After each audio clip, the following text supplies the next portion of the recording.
Academy of Motion Picture Arts and Science, fellow members of the motion picture industry, and honored guests. This is one of the happiest moments of my life. And I want to thank each one of you who had a part in selecting me for one of the awards. Because if I had done something wrong contractually, they would have sued me. The reason why no one could do anything to me contractually, because they found out I did nothing wrong contractually. Begins for the trial of the man accused of 3 family members of singer Jennifer Hudson. William Balfour is charged with the murder of Hudson's mother, brother, and 7-year-old nephew. She's expected to be in court every day, and she's also on the 300-name list of witnesses who will testify for the opening statements, which begin on April 23rd. After I won that Academy Award, you think, oh, I'm gonna get lead roles here and there. Oh, Lupita, we'd like to play another movie where you're a slave, but this time you're on a slave ship. Those are the kinds of offers I was getting in the months after winning my Academy Award. Last month, something wild went down in London. Michael B. Jordan and Delroy Lindo were put in a seriously uncomfortable spot at the BAFTAs when a man in the crowd shouted a racial slur at them, on camera. The event was pre-recorded, so it wasn't like they couldn't edit it out. But they didn't. They left it in for the whole world to see, and Michael and Delroy were stuck standing there, forced to take that moment in silence. Now jump ahead 4 weeks and things look completely different. Same actor, same film. But now he's at the Oscars holding that Best Actor trophy while the whole room stands up clapping. That kind of switch up has people talking. Coincidence? Not everyone thinks so.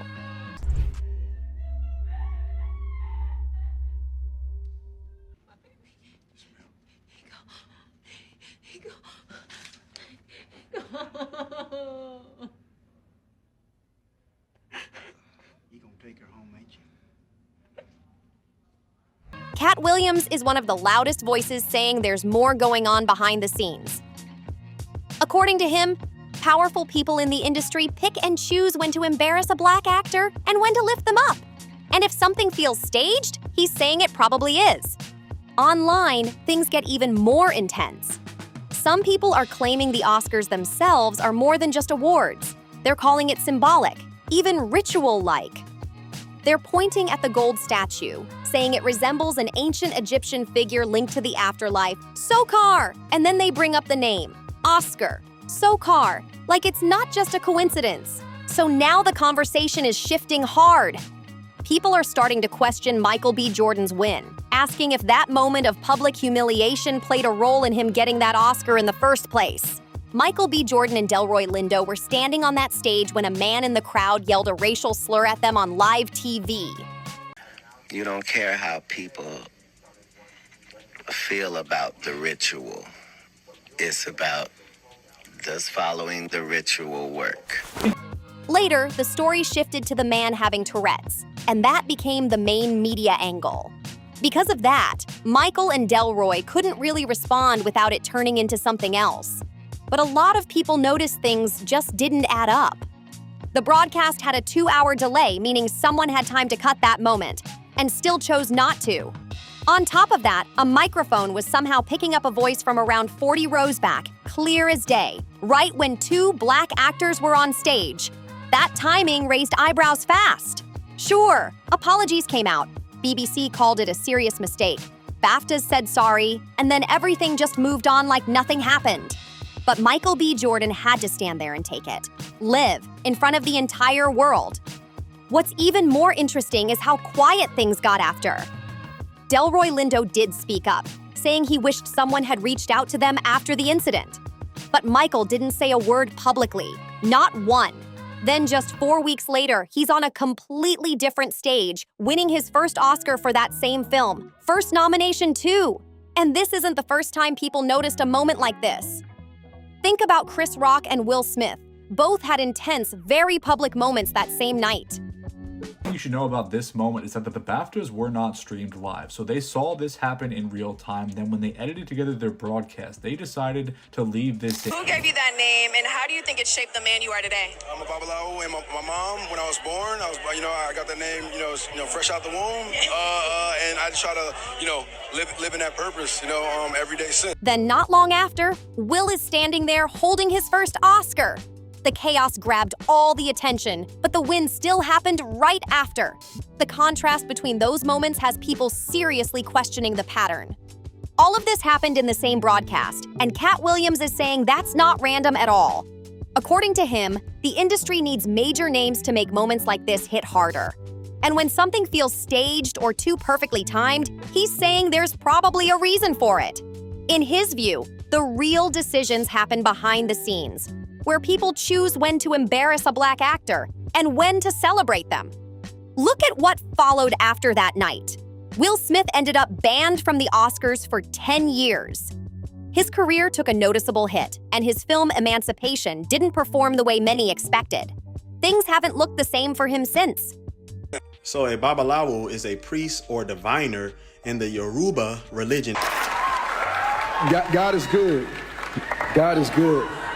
Last month, Michael B. Jordan and Delroy Lindo. Meanwhile, Chris Rock saw a huge surge. New comedy specials, sold-out shows, major attention everywhere. That contrast has people talking.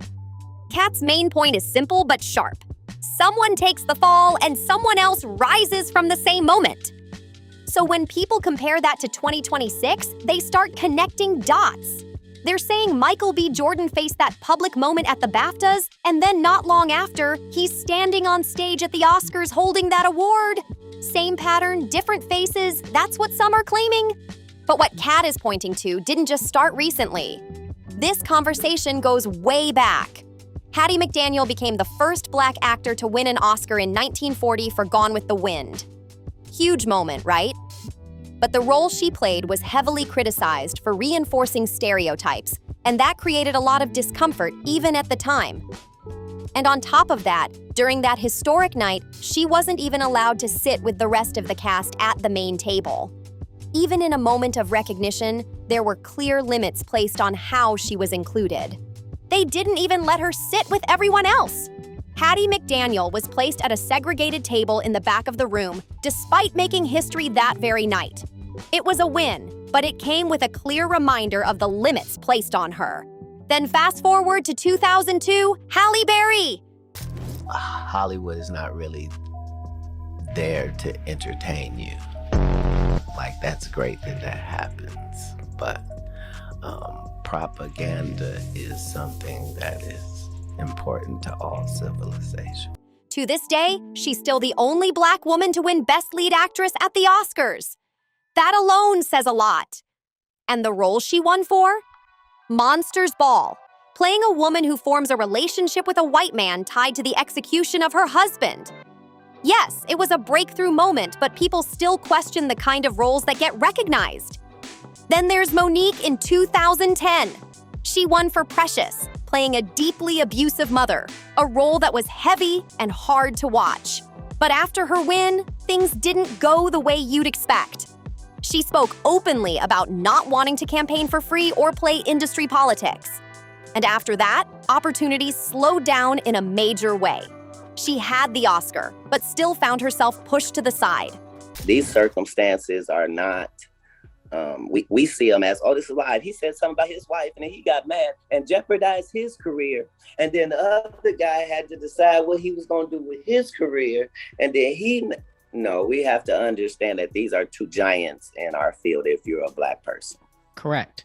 This is two guys too big and too good to be involved in what they're in. These are when two large boulders come together and you can't see Chris Rock winning at all. He's humiliated. If you were going to slap a comedian, he was the number one to slap, head of the coons, so slappable. And if you're going to slap him, you just need the greatest guy, the bestest guy, the one who's shown us him being on his best behavior since the 90s. That guy is the one that will have to slap him. In all of these situations, it's only the artist that's losing. Somebody makes big money. Then in 2014, Lupita Nyong'o wins for 12 Years a Slave. Another powerful performance, no doubt. But she later shared that many of the roles offered to her afterward were similar, tied to stories of slavery. Even she pointed out how limiting that felt. And then there's a much heavier moment people still talk about. Jennifer Hudson won her Oscar for Dreamgirls in 2007. But just months before that ceremony, she experienced an unimaginable personal tragedy, losing close family members. The timing of that has led some people online to raise difficult and emotional questions, even if there's no clear connection. And then there's the conversation about the categories that still feel out of reach for many Black creators. When you really look at the history, the numbers raise serious questions. Halle Berry is still the only Black woman to ever win Best Lead Actress, and that was back in 2002. I understand what it's worth doing when the industry is canceling one Black guy.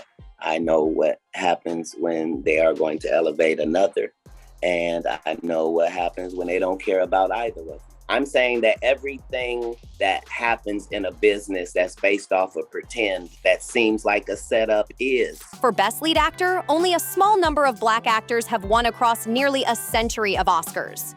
And when it comes to Best Director, wins have been extremely rare as well. That pattern has people paying close attention. The message some people take from this is hard to ignore.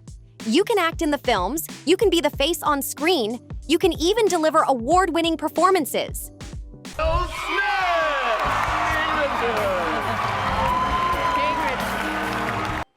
I am overwhelmed by what God is calling on me to do and be.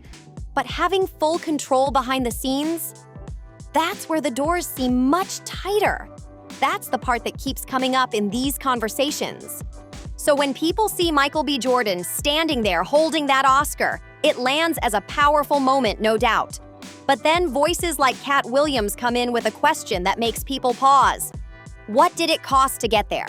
What did he have to go through before that spotlight moment? That's what some are asking. You've got one moment in London that felt uncomfortable and public. Then just 4 weeks later, a huge celebration in Hollywood for the same film, same actor. That contrast stands out to a lot of people. At the same time, others hear these ideas and feel it's reading too deeply into things. They see it as coincidence, not coordination. And that's where the debate really begins.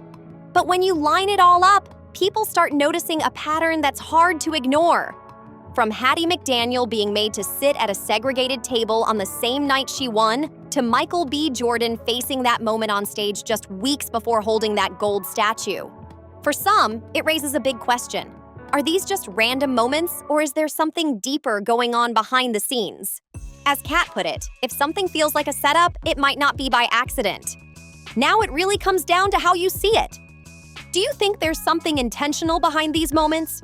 Or do you believe it's just how things play out sometimes in a complicated industry? And the Oscar goes to Michael B. Jordan. There are strong opinions on both sides, and people are not holding back. So speak on it. What do you think is really going on here? Drop your thoughts below, and don't forget to like, share, comment, and subscribe for more.